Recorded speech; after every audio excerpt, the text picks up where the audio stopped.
جنہیں میرے نبی نے اپنے پہلو میں سلا رکھا ہے، اگر تم کہتے وہ بھی جنتی نہیں ہے معاذ اللہ، تو قیامت تک یقین جانے کوئی جنت میں نہیں جا سکتا ہے۔ میرے پیارے آقا علیہ الصلوۃ والتسلیم کے پیروانوں، جسے زمین پر بیٹھے بیٹھے امام الانبیاء نے ایک بار دو بار نہیں کئی بار جنت کا مژدہ عطا کر دیا ہو، اگر تم اس کے جنتی ہونے میں شک کرتے ہو، ہم تمہیں تمہارے جہنمی ہونے کی گارنٹی دیتے ہیں۔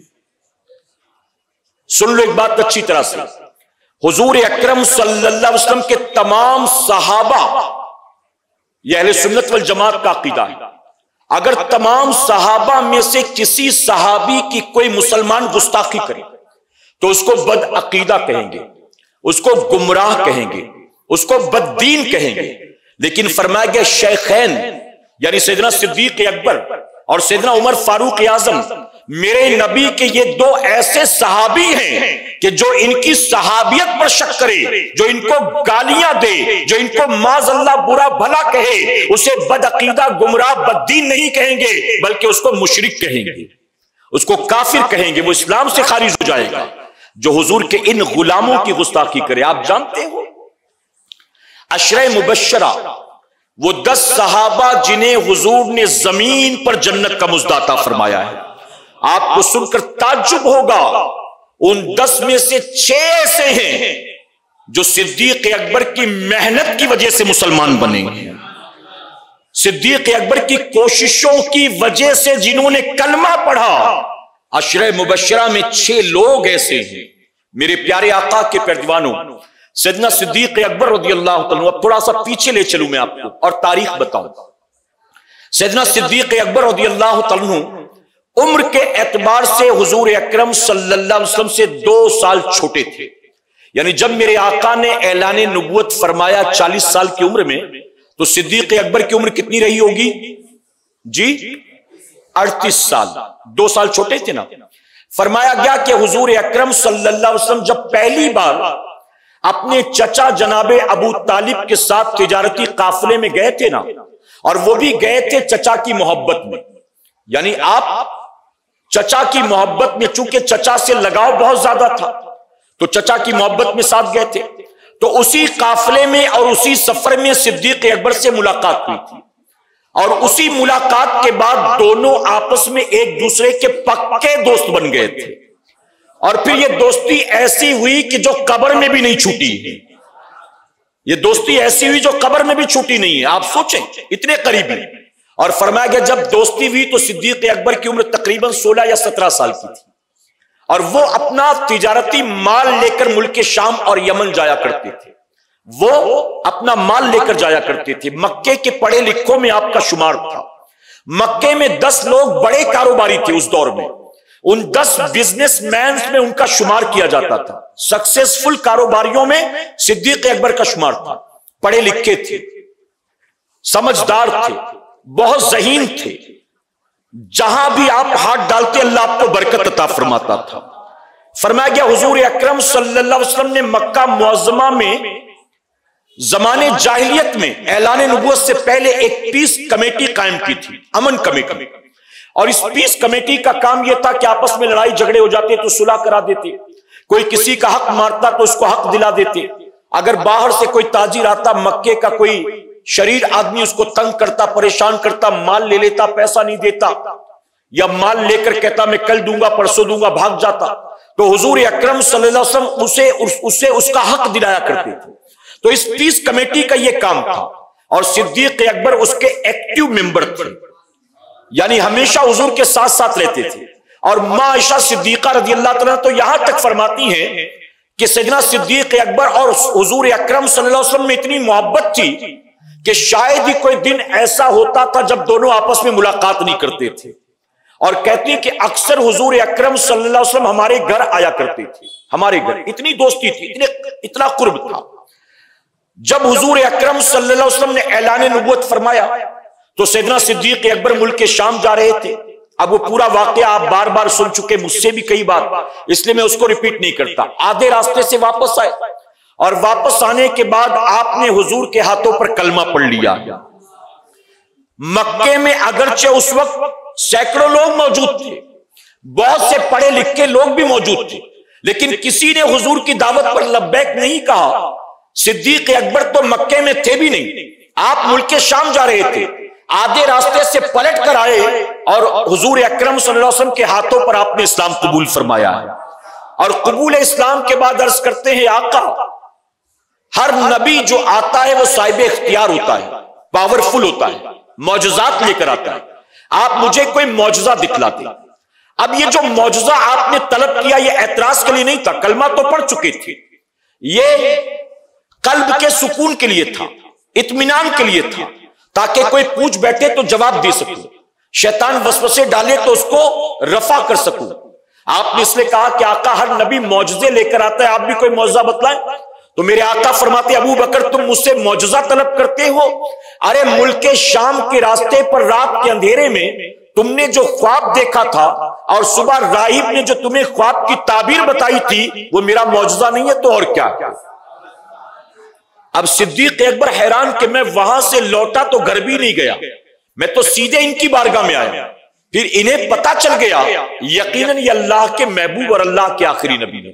اب ایک صحابی جن کا نام حضرت زبیر ہے، یہ بھی سن لو، حضرت زبیر نے بہت بعد میں کلمہ پڑھا۔ زبیر کہتے ہیں کہ انہی دنوں میں جب حضور اکرم صلی اللہ علیہ وسلم نے مکے میں اعلان نبوت فرمایا تھا، میں بھی اپنا مال لے کر ملک شام جا رہا تھا۔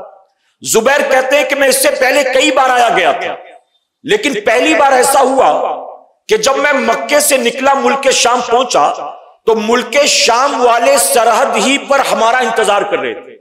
انہوں نے مجھ سے پوچھا کہاں سے آتے ہو؟ میں نے کہا مکے سے۔ انہوں نے کہا اچھا مکے سے آتے ہو، ہم نے سنا ہے کہ مکے میں کوئی محمد نامی شخص ہے صلی اللہ علیہ وسلم جس نے نبوت کا دعویٰ کیا ہے، کیا تم اس سے ملے ہو؟ تو انہوں نے کہا نہیں میں تو سفر میں تھا، میں نے ان سے ملاقات نہیں کی۔ کہا ان کے بارے میں تمہاری کیا رائے؟ تو حضرت زبیر نے کہا کہ میں زیادہ ان کے بارے میں معلومات نہیں رکھتا ہوں، اور وہ زیادہ ملے بھی نہیں تھے، اکا دکا بار دیکھا تھا، زیادہ تعارف نہیں تھا۔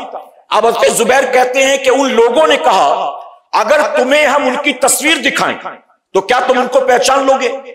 تو حضرت زبیر نے کہا کہ ہاں اگر میں ان کی تصویر دیکھوں گا تو پہچان لوں گا، کیونکہ میں نے ان کو دیکھا ہے، ملاقات کی ہے، زیادہ قریب سے تو نہیں جانتا ہوں لیکن ملاقات کی ہے۔ تو حضرت زبیر کہتے ہیں کہ وہ لوگ مجھے اپنے ساتھ ایک کمرے میں، ایک محل میں لے گئے۔ اس محل میں ایک بہت بڑا کمرہ تھا، اس کمرے کی ہر دیوار پر تصویریں لگی ہوئی تھی۔ میں نے ایک ایک تصویر کو اچھی طرح سے دیکھا اور دیکھنے کے بعد کہا کہ ان میں سے کوئی بھی محمد نہیں ہے صلی اللہ علیہ وسلم۔ اب زبیر کہتے ہیں میں نے ان کو کہا کہ ان میں سے کوئی نہیں، اور دل ہی دل میں میں بھی خوش ہوا کہ مکے میں آ کر میں کہوں گا کہ جن جن نبیوں کی تصویریں مجھے دکھائی گئی نا ان میں یہ نہیں ہے، تو معاذ اللہ گویا یہ جھوٹا دعویٰ کر رہے ہیں، یہ سچے نہیں ہیں، جھوٹ بول رہے ہیں معاذ اللہ۔ حضرت زبیر نے کہا میں نے یہ سوچا۔ ان لوگوں نے کہا کہ رکو ابھی ایک کمرہ اور ہے اس میں بھی چلو۔ حضرت زبیر کہتے ہیں مجھے وہ دوسرے کمرے میں لے گئے، اس کمرے میں بھی تمام دیواروں پر تصویریں لگی تھی۔ مجھے کہا اچھے سے یہ تصویریں بھی دیکھ لو۔ میں نے ایک ایک تصویر وہاں بھی دیکھ ڈالی، اس میں بھی ان کی تصویر نہیں تھی۔ میں پھر خوش ہوا کہ چلو اب یہ دوسرا کمرہ بھی پورا ہو گیا، اس میں بھی ان کی تصویر نہیں۔ اس کا مطلب وہ دعویٰ جو کر رہے ہیں وہ معاذ اللہ صحیح نہیں ہے، میں مکے میں جا کے سب کو بتاؤں گا۔ اب کہتے جب میں یہ کہہ رہا تھا تو ان لوگوں نے کہا رکو ابھی ایک کمرہ اور باقی، ایک کمرہ اور۔ کہتے اب مجھے تیسرے کمرے میں لے گئے، اس کمرے میں زیادہ تصویریں نہیں تھی، تھوڑی ہی تھی۔ کہتے اس کمرے میں چند تصویریں لگی تھی، لیکن جیسے ہی میں کمرے میں داخل ہوا جو سب سے سامنے سب سے آگے واضح طور پر تصویر لگی تھی، میں دیکھ کر حیران رہ گیا کہ وہی تصویر محمد کی تھی صلی اللہ علیہ وسلم۔ ان کا چہرہ وضحا دروازے سے میں دیکھا تو چمک رہا تھا، ان کی زلفیں چمک رہی تھی۔ زبیر کہتے میں قریب گیا اور میں دیکھ کر حیران تھا کہ باقی جتنی تصویریں اس کمرے میں موجود تھی ہر نبی اکیلا کرسی پر بیٹھا ہوا تھا اور اس کی تصویر بنائی گئی تھی، ہر نبی کی تنہا تنہا تصویر تھی۔ لیکن جب میں محمد صلی اللہ علیہ وسلم کے پاس گیا تو میں نے دیکھا وہ اکیلے نہیں ہیں، وہ خود کرسی پر بیٹھے ہیں اور کوئی بندہ ان کے قدموں میں بیٹھا ہے، لیکن جو بیٹھا ہے اس کی پشت ہماری طرف تھی، اس کا چہرہ محمد کی طرف تھا۔ اور میں نے دیکھا کہ انہوں نے یعنی حضور صلی اللہ علیہ وسلم نے اپنا ہاتھ اس کے سر پر رکھا ہوا تھا، تو میں نے کہا کہا کہ یہی ہیں جنہوں نے نبی ہونے کا دعویٰ کیا ہے، میں تو انہیں پہچان گیا۔ تو جانتے ہو وہ کیا کہتے ہیں؟ وہ کہتے ہیں جیسے ہی میں نے یہ کہا شام کے لوگ بھی کہتے ہیں تو انہیں صحیح پہچانا، ہمارے آباء و اجداد نے بھی انہی کے بارے میں بتایا تھا، ہمارے بزرگوں نے بھی کہا تھا یہی آخری نبی ہوں گے۔ تو ہم تو اس کی تصدیق کرنا چاہتے تھے کیونکہ تو مکے سے آیا ہے نا، اب ہم بھی مان گئے کہ واقعی یہ صحیح ہے۔ تو کہتے میں نے ان سے پوچھا کہ باقی تو سارے اکیلے اکیلے بیٹھے، یہ اپنے ساتھ کسی اور کو لے کر بیٹھے، جو ان کے قدموں میں بیٹھا وہ کون ہے؟ تمہارے باپ دادا نے یہ بھی تو بتایا ہوگا، جو ان کے قدموں میں بیٹھے ہوئے ہیں، جن کے سر پر انہوں نے اپنا ہاتھ رکھا ہے، آخر وہ کون ہے؟ تو کہتے شام والوں نے مجھے بتایا کہ وہ کوئی اور نہیں ہے، یہ وہی ہیں جو ان کے ہاتھوں پر سب سے پہلا کلمہ پڑھنے والے ہیں، یہ وہی ہیں جو اسلام کے خلیفہ اول بننے والے ہیں، یہ وہی ہیں جو ان کے یار غار اور یار مزار بننے والے ہیں۔ وہ کہتے اب میری جستجو بڑھ گئی، میں فوراً مکے واپس آیا اور پتہ کیا تو پتہ چلا کہ وہ سب سے پہلا کلمہ پڑھنے والا کوئی اور نہیں ابو بکر صدیق تھے۔ پتہ چلا یہ چیزیں تو پہلے سے چلی آ رہی ہیں، پتہ چلا یہ بات حق ہے، الیکشن کا معاملہ نہیں ہے، سلیکشن کا معاملہ ہے۔ اور صدیق اکبر کو میرے کریم نے ایسا سلیکٹ کیا اپنے محبوب کے لیے کہ فرمایا گیا صدیق اکبر نے زمانے جاہلیت میں بھی کبھی وہ کام نہیں کیے جو اس دور میں بالکل عام ہوا کرتی تھی۔ اس دور میں شراب حرام نہیں تھی، لیکن صدیق اکبر خود فرماتے میں نے کبھی شراب کو ہاتھ نہیں لگایا ہے۔ اس دور میں زنا کرنا فقر کی بات مانی جاتی تھی۔ ابو بکر کہتے ہیں کسی غیر محرم عورت کو ہاتھ لگانا تو درکنار میری کبھی نظر بھی کسی غیر محرم پر نہیں پڑی ہے۔ اس دور میں حرام لقمے کھانا، سود کے دندے کرنا، یتیموں غریبوں بیواؤں کے حق مارنا، یہ ساری چیزیں عام تھی۔ صدیق اکبر کہتے ہیں زمانے جاہلیت میں ارے جن چیزوں میں لوگ ملوث تھے میرے کریم نے ان گناہوں سے مجھے اس وقت بھی بچائے رکھا تھا۔ اچھا ابھی ان چیزوں کے احکام نہیں آئے تھے، بتائیے ہے نا، ابھی ان چیزوں کا ارے شراب تو حضور کے اعلان نبوت کے بہت بعد حرام ہوئی ہے نا، میرے آقا نے اعلان نبوت کے ساتھ ہی شراب کو حرام قرار نہیں دے دیا، بہت بعد میں، لیکن اس کے باوجود صدیق اکبر کی اللہ نے حفاظت کی ان ساری چیزوں سے۔ اور اسی لیے میں آپ کو بتاؤں اعلیٰ حضرت عظیم البرکت خود فرماتے ہیں کہ حضور اکرم صلی اللہ علیہ وسلم کے تمام صحابہ میں 2 صحابی ایسے ہیں جو حضور کے ہاتھوں پر کلمہ پڑھنے سے پہلے بھی مسلمان تھے، کلمہ بظاہر پڑھا انہوں نے لیکن یہ پہلے بھی مسلمان ہی تھے۔ اور وہ کون تھے؟ فرماتے ایک تو صدیق اکبر ہیں اور دوسرا مولا کائنات ہیں، اور محبت سے کہیں اور کیسے مسلمان تھے میں آپ کو بتاؤں اور اگزامپل دوں۔ ایک مرتبہ حضور اکرم صلی اللہ علیہ وسلم نے صحابہ کی محفل میں فرمایا ابو بکر ہم نے تمہاری جوانی دیکھی ہے، ہم نے تمہارا بڑھاپا بھی دیکھ لیا ہے، لیکن ہم نے تمہارا بچپن نہیں دیکھا۔ ابو بکر ہمیں اپنے بچپن کی کوئی بات بتا دو۔ اب صدیق اکبر اپنے بچپن کی بات بیان کرتے ہیں۔ اب میں آپ میں سے کسی کو پوچھوں کہ جب آپ 10th میں تھے کوئی بات یاد ہو تو بتاؤ، تو بتاؤ، بتا سکتے ہو کہ نہیں بتا سکتے ہو؟ 10th کی باتیں بتا دو گے، 11th کی باتیں بتا دو گے، میں کہوں گا نرسری میں جب تھے تو کیا ہوا تھا بتائیے۔ پہلے دن جب آپ اسکول گئے تھے تو آپ کے ساتھ کیا ہوا تھا بتائیے، روئے تھے کہ نہیں روئے تھے، امی گئی تھی کہ ابا گئے تھے، بتا سکتا ہے کوئی؟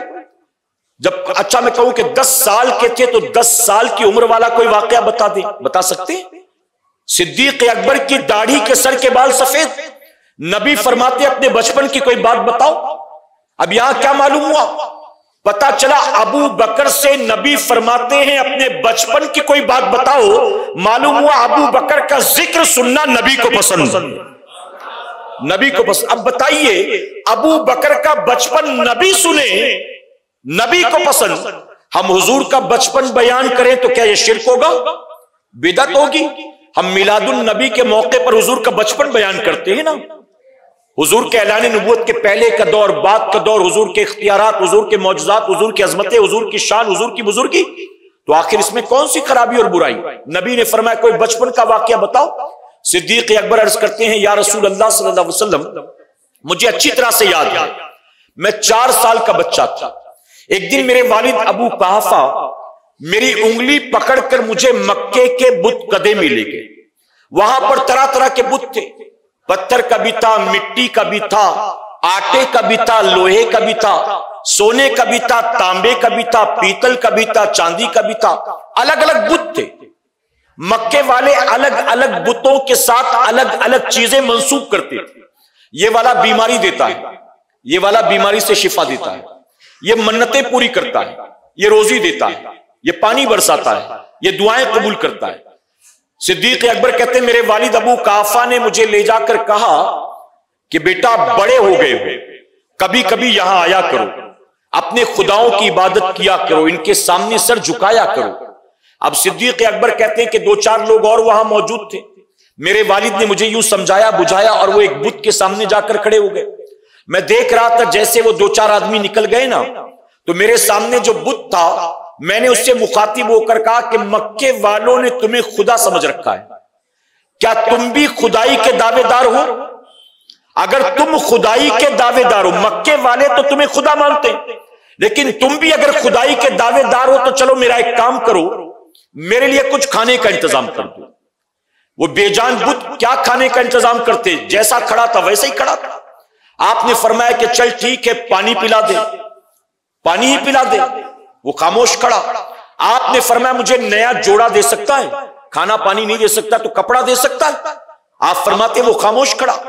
اس کے بعد میں نے کہا اچھا میرے لیے کچھ نہیں کر سکتے ہو، اپنے لیے کچھ کر سکتے ہو؟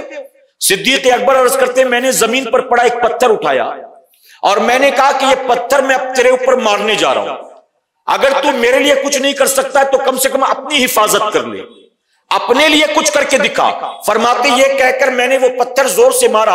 اب بتائیے 4 سال کے بچے کے بازوؤں میں کتنی طاقت ہوگی؟ آپ نے جیسے تیسے مارا۔ فرماتے کہ پتھر جا کر لگا، مٹی کا بت تھا، اس کی ناک ٹوٹ گئی۔ اب وہ پتھر ناک لے کر زمین پر ساتھ آ گیا۔ اب پتھر کی آواز سنا میرے والد ابو قحافہ نے، بھاگ کر میرے پاس آئے۔ جب تک میرے والد آئے تب تک میں نے دوسرا پتھر بھی اٹھا لیا تھا۔ میرے والد نے ہاتھ میں پتھر دیکھا اور سامنے بت کا بگڑا چہرہ دیکھا تو فوراً میرے ہاتھ سے پتھر پھینکا، میرے گال پر تماچا مارا اور میرا کان پکڑ کر کھینچتے ہوئے میری والدہ کے پاس لائے اور لا کر کہا کہ جانتی تمہارے بیٹے نے آج کیا گل کھلایا ہے؟ وہ تو اچھا ہوا کہ بت کدے میں کوئی تھا نہیں، ورنہ لینے کے دینے پڑ جاتے۔ تمہارے بیٹے کو لے گیا تھا کہ بت کا سجدہ کر، اس نے تو پتھر مار دیا ہے، یا تو اس کو تو سمجھا یا تو میں اس کو سمجھاؤں گا۔ تو آپ عرض کرتے کہ آقا میری ماں نے اپنے میرے والد سے کہا کہ آپ کو کیا سوجھی تھی اس کو وہاں لے جانے کی؟ میں تو کبھی لے کر نہیں گئی اور نہ میں نے کبھی زور زبردستی کی اس کو کہ تو یہ کیا کر، پھر آپ کو کیا سوجھی اس کو وہاں لے جانے کی؟ میں نے آپ کو ایک بات بتایا نہیں، آج بتائے دیتی ہوں، سنو۔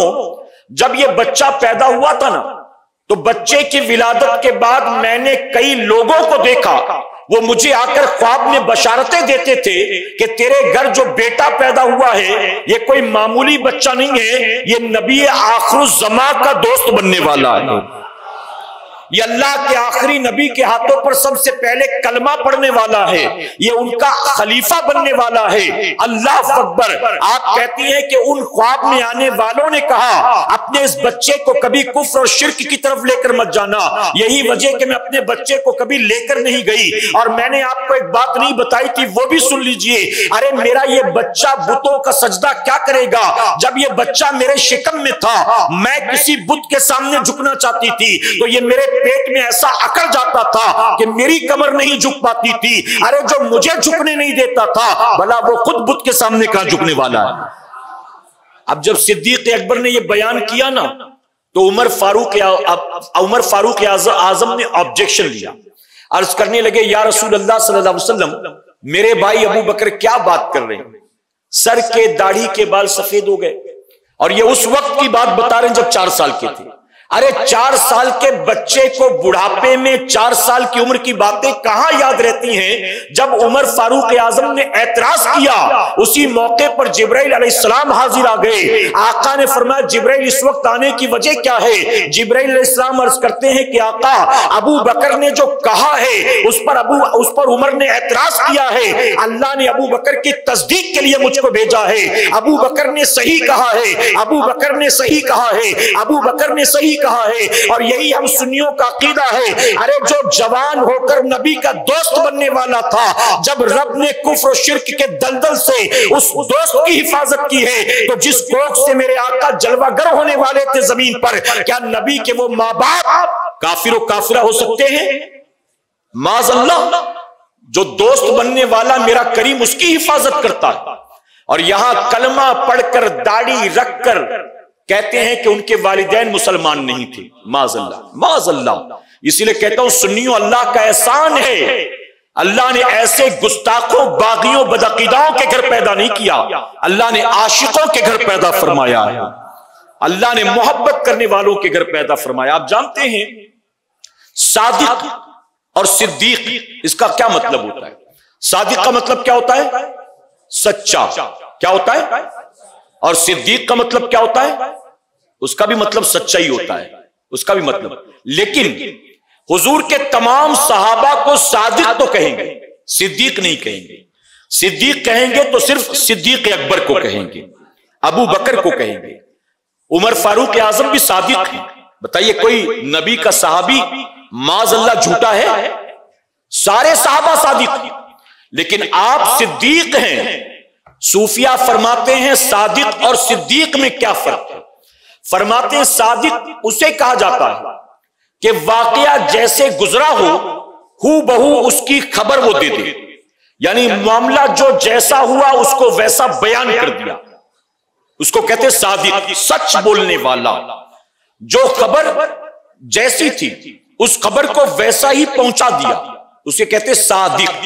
لیکن صدیق کسے کہتے ہیں؟ فرمایا کہ صدیق اسے کہتے ہیں کہ جو جب کچھ کہہ دیتا ہے اللہ اسے ویسا ہی کر دیتا ہے، واقعہ جیسا ہوا بہو اس کو بیان کرنے والا صادق، اور صدیق وہ کہ جو واقعہ وہ بیان کر دے اللہ اس واقعے کو ویسا ہی کر دیتا ہے، اسے کہتے ہیں صدیق۔ اور آپ صرف صدیق نہیں ہے، صدیق اکبر۔ اب اپنی گفتگو سمیٹتا ہوں، اگر مجھے 2 گھنٹے بھی ملے نا تو بھی بولتا رہوں گا انشاءاللہ۔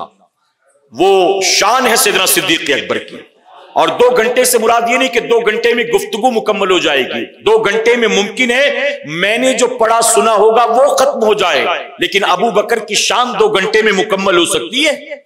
ارے جب عمر فاروق اعظم کے بارے میں جبرائیل علیہ السلام نے کہا میں اگر نوح علیہ السلام کی عمر لے کر آ جاؤں اور آپ کے عمر کی تعریف کرنا شروع کر دوں تو وہ عمر ختم ہو جاتی ہے، عمر کی تعریف ختم نہیں ہو سکتی ہے۔ تو جب عمر کی تعریف 1000 سال تک کر کے جبرائیل کہتے ہیں کہ ختم نہیں ہو سکتی ہے، تو ابو بکر تو ان کے بھی آقا و مولا۔ ارے ابو بکر وہ ہیں جس کی اطاعت عمر نے کی ہے، ابو بکر وہ ہیں جس کی فرما برداری عثمان غنی نے کی ہے، ابو بکر وہ ہیں جنہیں اپنا خلیفہ مولا کائنات نے مانا ہے، ارے ابو بکر وہ ہیں جن کی تصدیق امام حسن حسین نے کی ہے۔ آپ سوچیں کہ اس ابو بکر کی شان کیا ہوگی، پھر آدھے پونے 1-2 گھنٹے میں ان کی عظمت کو بیان کرنا ہم جیسوں کے بس کی بات کہاں ہے، ہمارا علم ختم ہو سکتا ہے، ابو بکر کی شان مکمل نہیں ہو سکتی ہے۔ میرے پیارے آقا کے پیارے صدیق اکبر نے جب اسلام قبول کیا نا، اب میں اپنی گفتگو سمیٹتا ہوں، تو آپ کے پاس ٹوٹل سیونگ کتنی تھی جانتے ہو؟ 40,000 دینار، ٹوٹل ایسٹس 40,000 دینار، اور دینار کا مطلب ہوتا ہے سونے کا سکہ۔ 40,000 دینار جس کے پاس ہو اس دور میں، آپ سوچیں وہ کتنا مالدار رہا ہوگا۔ لیکن فرمایا گیا قبول اسلام کے بعد ابو بکر نے طے کیا اب اس میں سے 1 دینار بھی اپنی ذات پر خرچ نہیں کروں گا، اب یہ سارا مال میں پیغمبر اسلام اور اسلام پر خرچ کر دوں گا، سارا مال۔ اور صدیق اکبر نے خرچ کرنا شروع کر دیا۔ کیسے؟ جیسے آج ہم اور آپ کرتے ہیں ایسے نہیں۔ ہمارے یہاں تو اگر چندہ زیادہ جمع ہو جائے تو کہتے چلو لنگر کر دیتے ہیں، چلو ڈیگ پکوا لیتے ہیں، چلو سب کو کھلا پلا دیتے ہیں، ہمارا حال یہ ہے۔ لیکن صدیق اکبر نے اپنے مال کا استعمال کیسے کیا جانتے ہو؟ آپ کو جب پتا چلتا کہ فلاں شخص مسلمان بن چکا ہے لیکن بہت غریب ہے تو آپ مال لے کر پہنچ جاتے تھے اس کی مدد کرنے کے لیے۔ اگر پتا چلتا کہ فلاں مشرک کا غلام مسلمان بن چکا ہے اس وجہ سے اس پر ظلم ہو رہا ہے، اپنا مال لے کر پہنچ جاتے تھے۔ جب آپ کو پتا چلا کہ امیہ کا غلام بلال اس نے کلمہ پڑھ لیا اور بلال کے قبول اسلام کی وجہ سے امیہ بہت ظلم کر رہا ہے، تو صدیق اکبر اپنا مال لے کر پہنچ گئے امیہ کے پاس، 40,000 دینار کے مالک مال لے کر پہنچ گئے امیہ کے پاس، اور امیہ سے کہا امیہ میں تجھ سے تیرا غلام بلال خریدنے آیا ہوں۔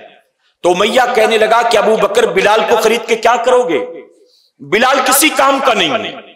تو آپ نے فرمایا جب کسی کام کا نہیں ہے تو رکھ کے کیا کرے گا، پیسہ ہی لے لے، جب تیرے کسی کام کا نہیں ہے تو رکھ کے کیا کرے گا، مال لے لے میرے حوالے کر دے۔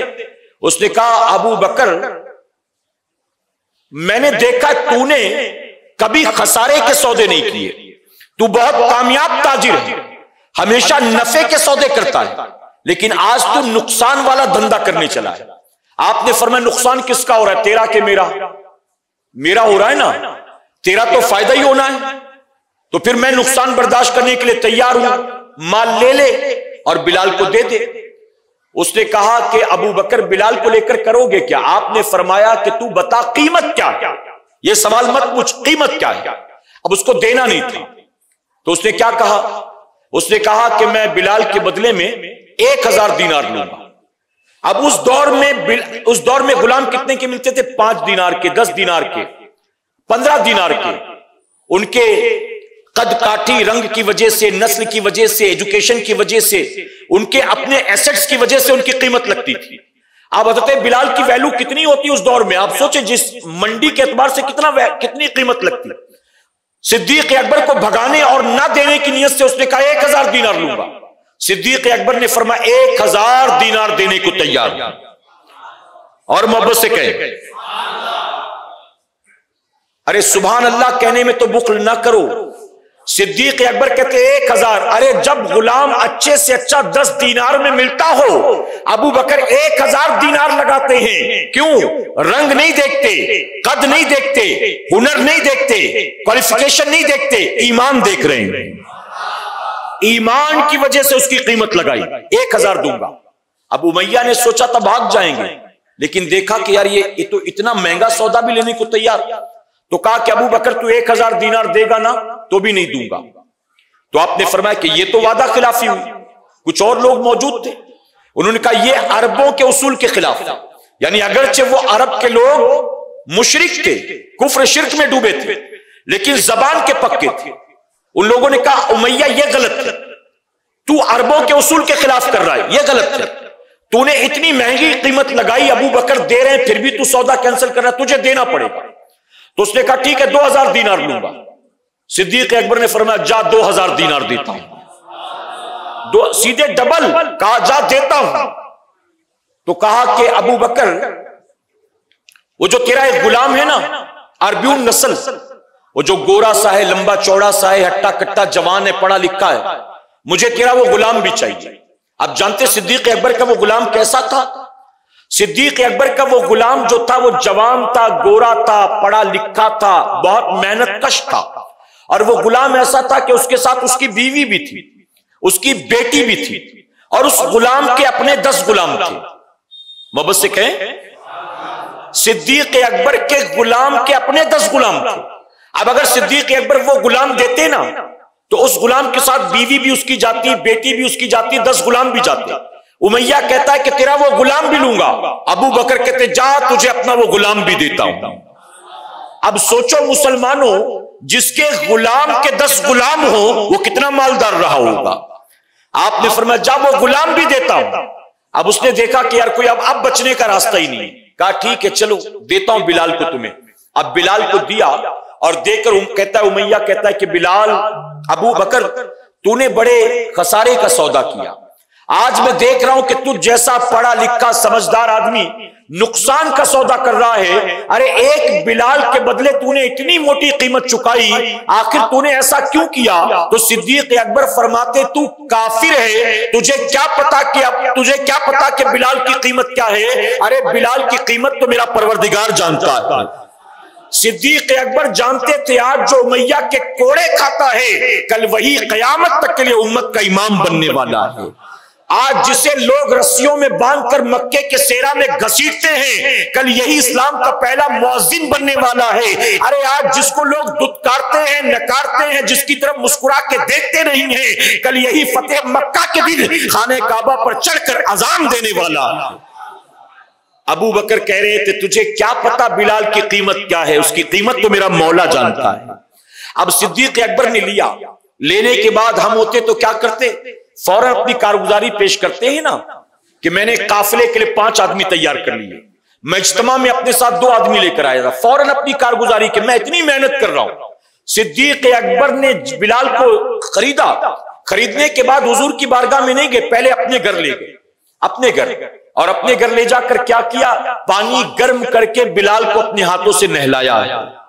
محبت سے کہیں، حضرت بلال کو اپنے ہاتھوں سے نہلایا ہے، ان کے سر میں تیل لگایا ہے، ان کے جسم میں جتنے زخم تھے ہر زخم کو آپ نے اپنے ہاتھوں سے صاف کیا، ہر زخم پر مرہم لگایا ہے، جہاں پٹی باندھی تھی وہاں پٹی باندھا ہے۔ اب فرمایا گیا کہ صدیق اکبر یوں حضرت بلال کو سجا رہے تھے اور بلال کی آنکھوں سے آنسو بہتا چلا جا رہا تھا، اور بلال رو رو کر ایک ہی بات کہہ رہے تھے، ارے میں غلام ابن غلام ہوں، میرا باپ بھی غلام ہے، میری ماں بھی غلام ہے، میری بہنیں بھی غلام ہیں، میں نے غلامی کے ماحول میں اپنی آنکھیں کھولی ہیں، آج تک کسی نے مجھے ایک گلاس پانی نہیں پلایا ہے، آج تک کسی نے میری طرف مسکرا کے بھی نہیں دیکھا ہے، ارے میرے سر دبانا، نلہانا، داڑھی میں کنگھی کرنا تو درکنار، آج تک کسی نے مجھ سے مسکرا کر مصافحہ بھی نہیں کیا ہے، لیکن قبول اسلام کے بعد اللہ نے میرے مقام کو کتنا بلند کر دیا کہ آج ابو بکر مجھے اپنے ہاتھوں سے نہلاتے ہیں، اپنے ہاتھوں سے میرے سر میں تیل لگاتے ہیں۔ اب وہ روتے جا رہے ہیں اور صدیق اکبر ان کو تیار کرتے جاتے ہیں۔ جانتے ہو صدیق اکبر نے ان کے سر میں تیل لگا کر کنگھی کی، ان کے داڑھی میں کنگھی کی، نیا جوڑا ان کو پہنایا ہے، ان کے سر پر امامہ باندھا ہے، اور باندھتے باندھتے صدیق اکبر کہہ رہے تھے بلال تجھے جتنا رونا ہے نا یہیں پہ رو لے، حضور کی بارگاہ میں جب لے چلوں گا نا وہاں ہرگز مت رونا، اے بلال اگر تو وہاں روئے گا تو رحمت للعالمین آقا بھی رونے لگیں گے، اور جب میرے نبی روئیں گے ابو بکر اپنے نبی کی آنکھوں میں آنسو نہیں دیکھ سکتا ہے، اس لیے بلال یہاں جی بھر کے رو لے لیکن میرے نبی کی بارگاہ میں مت رونا۔ اور جانتے ہو آخر صدیق اکبر نے بلال کے سودے کیوں کیے تھے؟ آخر بلال کو خریدا تو خریدا کیوں تھا؟ اس کی وجہ یہ تھی کہ ایک رات پہلے صدیق اکبر نے دیکھا تھا میرے آقا خانہ کعبہ کے پاس بیٹھے ہوئے اللہ کی بارگاہ میں یوں دعا کر رہے تھے، اے اللہ امیہ میرے بلال پر بہت ظلم کرتا ہے، اے اللہ میرے پاس اتنا مال نہیں ہے کہ میں بلال کو آزاد کرا سکوں، اے اللہ تو کوئی ایسا راستہ بنا دے کہ بلال وہاں سے آزاد ہو کر ظلم سے نجات پا سکے۔